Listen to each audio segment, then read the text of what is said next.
اللہ الرحمن الرحیم۔ رمضان المبارک کی اسپیشل ٹرانسمیشن کے ساتھ میں ہوں آپ کا میزبان رضوان ارشد۔ ناظرین، آج کا ہمارا خصوصی پروگرام تاریخ اسلام کے بہت ہی اہمیت کے حامل دن یعنی یوم فتح مکہ کے حوالے سے ہے۔ نبی مہربان صلی اللہ علیہ وسلم کی آمد بلا شبہ انسانیت کی فلاح کے لیے تھی۔ نبی مہربان صلی اللہ علیہ وسلم نے جب دعوت دین کا کام شروع کیا تو بہت ساری مشکلات کا سامنا تھا۔ رؤسائے قریش نے اس دعوت دین کی مشکلات میں اضافہ کیا، اس کو پھیلنے میں اضافہ کیا۔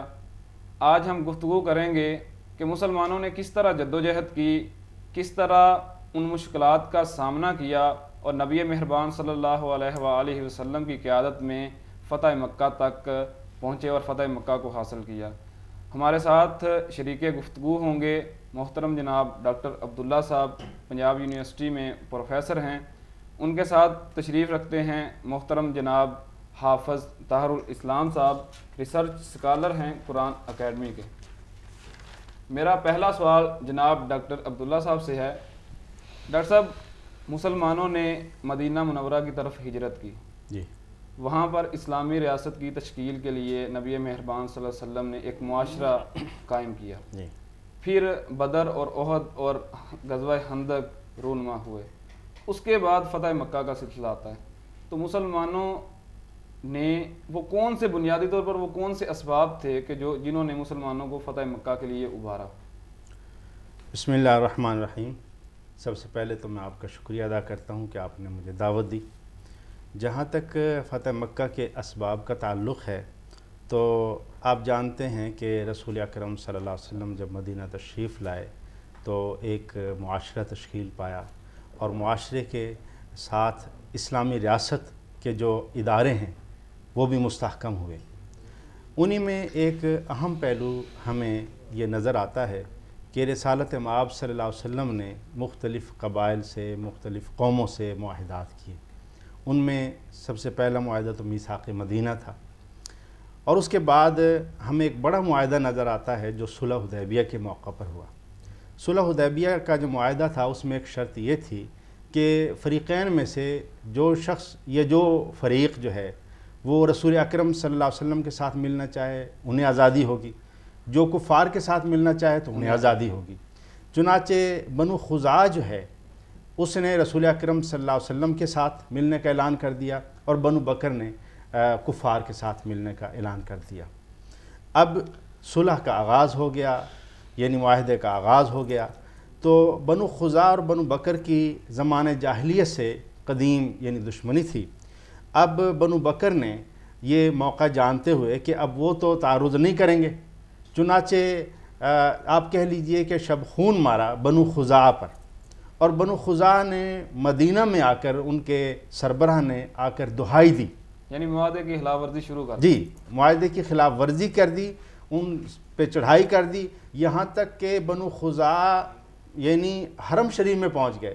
بنو بکر نے وہاں بھی معاف نہیں کیا، تو پھر بنو خزاعہ کا ایک فرد جو ہے وہ رسول اکرم صلی اللہ علیہ وسلم کی خدمت میں حاضر ہوا اور وہاں آ کر باقاعدہ دہائی دی۔ چنانچہ یہ پہلا سبب ہے جو ہمیں نظر آتا ہے، اور آپ سمجھ لیجئے کہ مظلوم کی حمایت اور جو صلح نامہ تھا اور جو میثاق تھا اس کا توڑنا جو ہے یہ سبب بنا فتح مکہ کا۔ فتح مکہ کا۔ جی، حافظ صاحب، آپ سے میرا سوال یہ ہے کہ دوران سفر مسلمانوں کے احساسات کیا تھے، کیا فیلنگز تھیں جب وہ نبی مہربان صلی اللہ علیہ وسلم کی قیادت کے ساتھ وہاں پر جا رہے تھے؟ بسم اللہ الرحمن الرحیم۔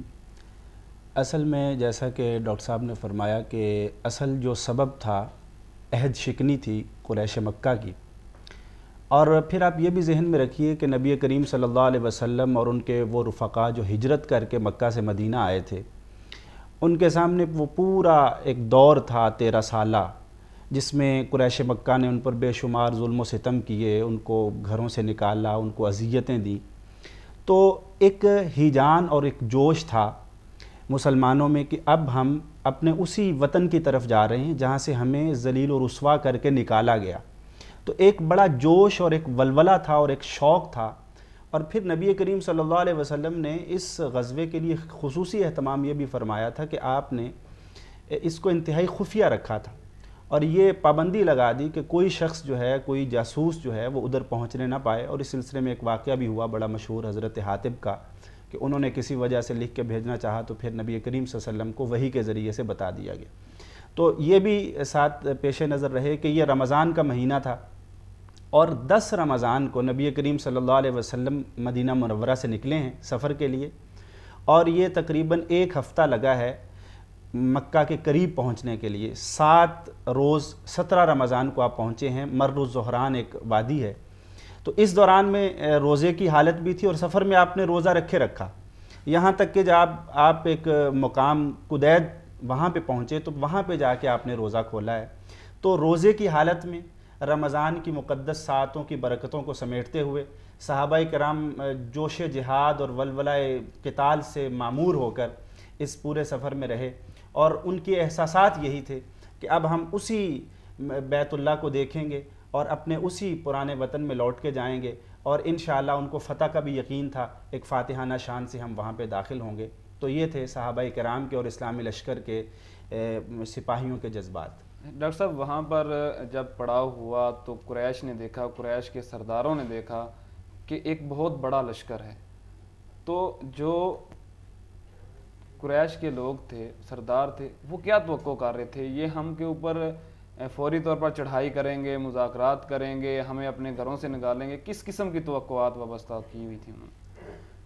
ایک تو اس میں آپ یہ دیکھیں گے کہ رسول اکرم صلی اللہ علیہ وسلم نے جو ایک نفسیاتی کیفیت ہے، یہ بڑا ایک اہم آپ کہہ لیں اسٹریٹجی ہوتی ہے فوج کی، کہ وہ سپہ سالار کس طرح اپنی فوج کو آگے پیش قدمی کرواتا ہے اور کس طرح یعنی جو مد مقابل ہے اس پر اپنا اثر ڈالتا ہے. چنانچہ ایک تو رسالت مآب صلی اللہ علیہ وسلم نے یہ کیا کہ تقریباً 10,000 فوج تھی اس موقع پر، کہ رات کو ایک تو آپ نے یہ فرمایا کہ ہر جو قبیلہ ہے یا ہر جو ایک یعنی شخص ہے وہ یعنی شمع جلائے اور الاؤ روشن کرے.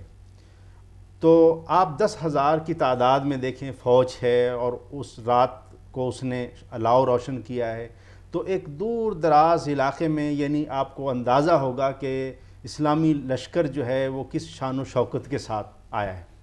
دوسرا جو آپ نے اہتمام یہ کیا کہ ایک موقع پر حضرت عباس رضی اللہ تعالیٰ عنہ نے ابو سفیان کو اپنے طور پر امان دے کر اپنے ساتھ سوار کر لیا.